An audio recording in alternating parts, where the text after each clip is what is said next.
Thomson কিন্তু আমাদের একটা ক্যারেক্টার আছে গল্পের। ল্যাব ছেড়ে আসছে, আর ল্যাব ছেড়ে ও আসছে যার ল্যাবে, তার নাম হচ্ছে রাদারফোর্ড।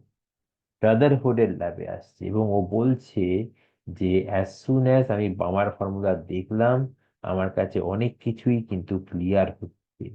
ইলেকট্রন কোথাও না কোথাও একটা অরবিট থেকে অন্য অরবিটে জাম্প করছে মনে হচ্ছে, যার জন্য এই কালারটা আসছে, আলাদা আলাদা কালার আসছে। তো ও ঢুকছে 1913 সালে। হ্যাঁ, few months of quite deep thinking. এই গোলকিপার 3টে পেপার পাবলিশ করবে পরপর, যেটা কিনা হিস্ট্রি অফ, মানে কেমিস্ট্রি আর ফিজিক্সকে টোটালি চেঞ্জ করে দেবে। এই জায়গাটা ধরে আমরা, এই যে ও জায়গাটার মধ্যে নিলস বোহর ঢুকছে এবং ও যে পেপার পাবলিশ করে চেঞ্জ করবে, এইখানে আমাদের গল্পটা এখন ইন্টারভালে চলে যাচ্ছে। কি হবে ইন্টারভালের পর?